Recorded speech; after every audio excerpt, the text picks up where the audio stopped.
আর কোনো রাখঢাক না রেখেই ট্রাম্প যেন লজ্জার মাথা খেয়ে বলে ফেললেন ইরানের তেল চান তিনি। ডোনাল্ড ট্রাম্পের এই মন্তব্য যেন মুহূর্তেই বদলে দিয়েছে আলোচনার গতিপথ।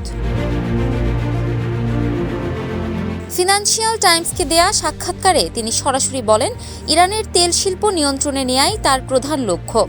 আবার ভেনেজুয়েলার পরিস্থিতিকে উদাহরণ হিসেবে দেখিয়ে তিনি বলেন, সেখানেও ক্ষমতার পালাবদলের পর তেল খাতে নিয়ন্ত্রণ নেয়ার চেষ্টা হয়েছিল। এই বক্তব্য আসে এমন এক সময় যখন মধ্যপ্রাচ্য জুড়ে ছড়িয়ে পড়েছে যুদ্ধের আগুন।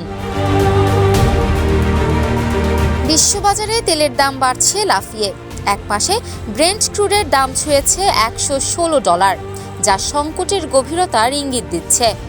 এমন পরিস্থিতিতে নজর ঘুরে যায় ইরানের প্রধান তেল রপ্তানি কেন্দ্র খার্গো দ্বীপের দিকে। বিশ্লেষকদের মতে এই দ্বীপ দখল মানেই ইরানের অর্থনীতির শিরায় আঘাত। তবে ঝুঁকিও কম নয়, কারণ এটি সরাসরি সামরিক সংঘর্ষকে আরও বিস্তৃত করতে পারে। ইতোমধ্যে যুক্তরাষ্ট্র সেখানে হাজার হাজার সেনা, মেরিন ইউনিট, এমনকি ৮২তম এয়ারবোর্ন ডিভিশনের সৈন্যদেরও মোতায়েনের নির্দেশ দিয়েছে। ফলে বোঝা যাচ্ছে মাঠের প্রস্তুতি এখন শুধু কথার মধ্যে সীমাবদ্ধ নেই, তবে যুদ্ধের পাশাপাশি চলছে কূটনৈতিক খেলাও।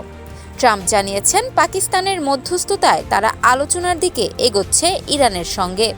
একই সাথে বেঁধে দিয়েছেন সময়সীমাও। ৬ এপ্রিলের মধ্যে চুক্তি না হলে জ্বালানি খাতে আবারও হামলা হতে পারে।